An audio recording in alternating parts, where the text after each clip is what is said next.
Hallelujah, बोले यीशु मसीह की जय। तो आज हम देखते हैं मरकुस 9 अध्याय के उसके 23 वचन से हम देखेंगे कि यहाँ पास यीशु एक विश्वास की ओर आकर्षित करता है बातों को। हालेलुया।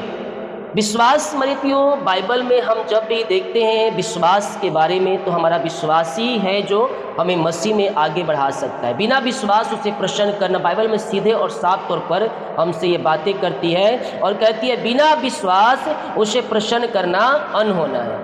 हेलो, यीशु मसीह से अगर कुछ चाहिए, मान लो किसी को आपका पापा है, आपके मम्मी है, उन्हें कुछ चाहिए आपसे तो थोड़ा सा प्यार से और थोड़ा सा मनाएंगे, उससे उन्हें प्रसन्न करने की कोशिश करेंगे। जहाँ कठिनाई लगेगा नहीं होगा तो आप उन्हें क्या करेंगे? प्रसन्न करने की कोशिश करेंगे। तो यीशु मसीह का वचन भी कहता है, क्या कहता है? बिना प्रसन्न करे उससे हम कुछ भी प्राप्त नहीं कर सकते। तो क्या करना है? हमें यीशु मसीह को प्रसन्न रखना है। प्रसन्न कैसे कर सकते हैं? केवल एक ही रास्ता है और रास्ता वचन है। अगर हम वचन के अनुसार चलकर हम आगे बढ़ेंगे तो हम उसे प्रसन्न और खुश कर पाएंगे और उनकी सारी आशीषों को हम प्राप्त कर पाएंगे। विश्वास को मजबूत करना है हमें। हालेलुया। देखिए मत्ती के 9 अध्याय के 23 वचन क्या कहता है? जब यीशु उस सरदार के घर में पहुंचा और बांसुरी बजाने वाले और भीड़ को हुल्लड़ मचाया देखा, तब कहा, हट जाओ, लड़की मरी नहीं पर सोई है। हालेलुया। लड़की मरी नहीं बल्कि सोई है। यीशु मसीह यहाँ पास एक विश्वास दिला रहे हैं उस पिता को कि लड़की मरी नहीं बल्कि सोई है। यह शब्द ऐसे पिता से कह रहे हैं जिसका बेटी बिस्तर पे मरी हुई है और आगे आंगना में भीड़ इकट्ठी हुई है रोने के लिए। वो व्यक्ति कई बार कोशिश कर चुका लेकिन उसका बेटा कभी भी बुरी तरह चंगा नहीं हुआ। एक और हम पाते हैं जहाँ एक पिता अपने बेटे को ले जाता है यीशु मसीह के पास जो दुष्ट आत्माओं से ग्रसित रहता है और वहाँ पास कहता है कि प्रभु मैं इसे तेरे चेलों के पास ले गया लेकिन वो ठीक नहीं कर पाए। हालेलुया। तो विश्वास पे आधारित प्रभु कार्य करता है। परमेश्वर आपकी नजरों को भटकाना चाहता है, मतलब आपकी जो नजर है वो समस्या की ओर है, आपकी जो नजर है वो चिंता की ओर है। लेकिन यीशु मसीह क्या करना चाहते हैं? आपकी नजर को उस समस्या, उस परेशानी, उस चिंता से हटाकर उस विश्वास की ओर आकर्षित करना चाहते हैं कि आप विश्वास में आगे बढ़ें, वचन में मजबूत हो जाएं। और जब हम विश्वास में आगे बढ़ते हैं ना तो प्रभु हमारे जीवन में अपरम आशीष की वर्षा को करता है। विश्वास करने वालों के लिए सब कुछ संभव है। बिना विश्वास हम उसे प्रसन्न नहीं कर सकते हैं। तो कहता है 24 वचन, तब कहा, हट जाओ, लड़की मरी नहीं पर सोई है। इस पर वे हंसने लगे, परंतु जब भीड़ निकल गई तो उसके भीतर जाकर लड़की के हाथ पकड़ा और वह जी उठी और इस बात की चर्चा उस सारे देश में फैल गई।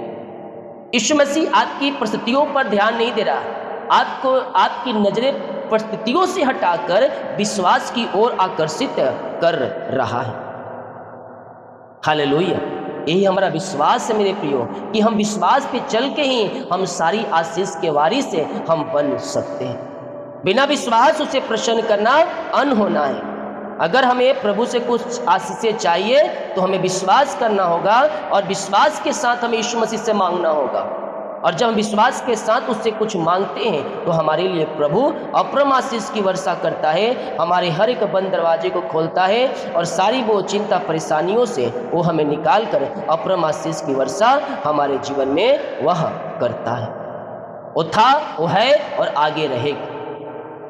तो आज से आपकी परिस्थितियों पर नजर नहीं बल्कि विश्वास की ओर होना चाहिए। और विश्वास कैसे कर सकते हैं हम? देखिए एक वचन इब्रानियों का, जिसके पास बाइबल है खोल सकता है या मैं पढ़ के सुना। इब्रानियों 11 अध्याय के उसके पहला वचन, अब विश्वास आशा की हुई वस्तु का निश्चय और अनदेखी वस्तुओं का परिणाम है। विश्वास दिखता नहीं है, आशा के साथ, भरोसा के साथ हम आगे बढ़ते हैं कि वो हमारे लिए हो जाएगा। और विश्वास करें, जब आप आशा और भरोसा यीशु मसीह के ऊपर लेकर जब आप आगे बढ़ते हैं ना, तो आपके सारे बंधन टूटते जाते हैं, रास्ते खुलते जाते हैं और स्वर्ग का परमेश्वर आपके लिए कार्य करता है। अगर हमारे जीवन में चमत्कार को हम होते हुए देखना चाहते हैं तो हमें विश्वास करना होगा, और जब आप विश्वास करेंगे तो चमत्कार होगा। हालेलुया। बिना विश्वास चमत्कार को हम अपनी आंखों से नहीं देख सकते।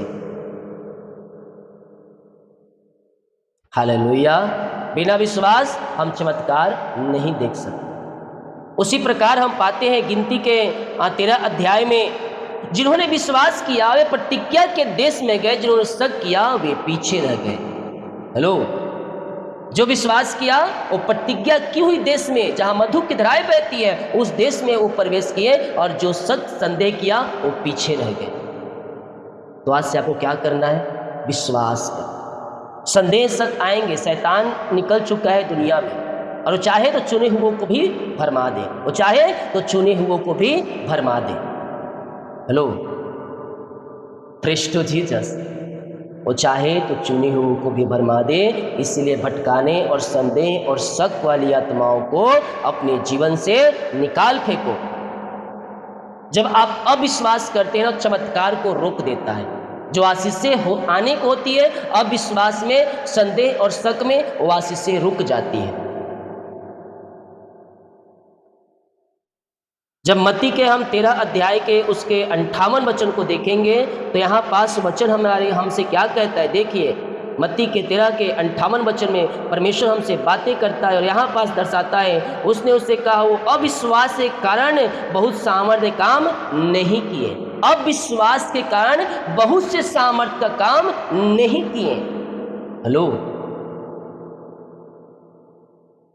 अविश्वास के कारण बहुत से काम वहां नहीं हो पाए। यह दर्शाता है कि हम अविश्वास हमारे जीवन में परमेश्वर के कार्यों को रोकता है।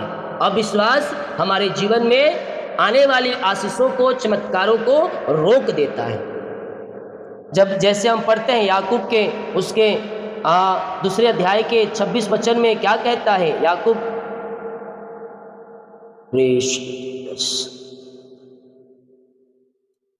जैसे शरीर आत्मा के बिना मरा हुआ है, वैसे ही विश्वास भी कर्म के बिना मरा हुआ है। विश्वास सिर्फ बोलने में नहीं, करने में भी दिखता है। विश्वास का फल चमत्कार, चंगाई और छुटकारा। छुटकारा मतलब यीशु मसीह पर हमने विश्वास किया, यीशु मसीह मारा गया, गड़ा गया, और मुर्दों में से तीसरे दिन वो जिंदा हो गया। तो विश्वास दर्शाता है कि जब हम विश्वास करते हैं तो हमारे जीवन में चमत्कार होता है। जैसा कि हम देखते हैं मत्ती के 9 अध्याय के उसके 22 वचन में क्या कहता है, वचन हमसे बातें करता है। मत्ती के उसके 9 अध्याय के उसके 22 वचन को पढ़ेंगे तो परमेश्वर का यहाँ पास कहता है विश्वास। यीशु ने फिर उससे कहा पुत्री ठास बांध, देख कर विश्वास तो चंगा कर दिया। सो वह स्त्री उसी घड़ी चंगी हो गई। क्या हो गई? चंगी हो गई। क्या चंगी हो गई? विश्वास। वो कहती है हे पुत्री ठास बांध और विश्वास कर, तेरे विश्वास ने तुझे चंगा कर दिया। आज कितने लोग विश्वास करने के लिए तैयार हैं? अविश्वास परमेश्वर की आशिषाई कर्मों को रोकता है। अविश्वास चंगाई को रोकता है। अविश्वास आशीष को रोकता है। अविश्वास आगे बढ़ने से रोकता है। अविश्वास सफलता प्राप्त करने से रोकता है। विश्वास क्या है? आशा। अब विश्वास आशा की हुई वस्तुओं का निश्चय और अनदेखी वस्तुओं का एक परिणाम है। हालेलुया। तो क्या करना है? विश्वास करना है। यीशु ने कहा बेटी धीरज रख, तेरे विश्वास ने तुझे चंगा कर दिया। हालेलुया। विश्वास ही है जो हमें स्वर्ग ले जा सकता है। बिना विश्वास हम उस गेट के अंदर प्रवेश नहीं कर सकते। विश्वास में चलकर, वचन पे चलकर हम उस राज में प्रवेश कर सकते हैं जो राज प्रभु ने हमारे रखा है। हम विश्वास में चलकर उसे हासिल और प्राप्त हम कर सकते हैं। आमीन। जितने लोग कमेंट बॉक्स में डाल रहे प्रार्थना रिक्वेस्ट, आप सभी के लिए मैं प्रार्थना करूंगा। आए अपने हृदय, अपने मन को उठाएं और थोड़ी देर 2 मिनट हम प्रार्थना करेंगे। हे प्रभु यीशु, मैं मानता हूँ कि आप ही चमत्कारों का स्रोता है। आप ही चमत्कारों का एक रास्ता है। आज मैं अपनी बीमारी, चिंता, कर्ज और समस्याओं को आपके हाथों में सौंपता हूँ। बोले मेरे साथ दोहराए ना, यीशु मैं मानता हूँ, मैं विश्वास करता हूँ कि आप चमत्कारों का एक स्रोता है, चमत्कारों का एक श्रोता है। मेरे साथ प्रार्थना करें, मेरे साथ प्रार्थना करें, कहें यीशु मैं मानता हूँ, मैं मानता हूँ, मैं विश्वास करता हूँ कि आप ही चमत्कारों का श्रोता है। आज मैं अपनी बीमारी, चिंता, कर्ज और समस्याओं को आपके हाथों में सौंपता हूँ। मुझे अटूट विश्वास दीजिए, पवित्र आत्मा के सामर्थ्य दीजिए। मैं आपके कामों वचनों पर ठहरता हूँ, विश्वास करता हूँ और उस पर डटा हूँ। आज मेरे जीवन में चमत्कार की वर्षा कर मेरे बंद दरवाजे को खोल दे। आज जो अविश्वास में कर रहा था, उस अविश्वास को निकाल कर मैं विश्वास करता हूँ कि मेरे लिए प्रभु तो चमत्कार कर दिया, मेरे लिए आशीष के दरवाजे को खोल दिया और अपरम आशीष की वर्षा आज हमारे जीवन में कर दिया। मैं विश्वास करता हूँ कि आशीष होकर मेरे लिए खुल चुकी है, वो बीमारी, चिंता, कर्ज हट चुकी है, मुझे सफलता मिल चुका है, परिवार को सफलता मिल चुका है, घर को सफलता मिल चुका है, मैं काम में सफल हो चुका हूँ, मैं आगे बढ़ चुका हूँ, तूने मेरा रास्ता बना दिया है प्रभु। मैं इसके लिए धन्यवाद करता हूँ। आदर, महिमा, प्रशंसा मैं आपको अर्पित करते हुए मैं आपके नाम से ये प्रार्थना को मांगता हूँ। शुद्ध दयास ग्रहण कर ले पिता। आमीन, आमीन, आमीन और आमीन। विश्वास करें, प्रभु आपके लिए रास्ता खोल दिया। जितने लोग कमेंट बॉक्स में डाले प्रार्थना रिक्वेस्ट, आप सभी के लिए मैं प्रार्थना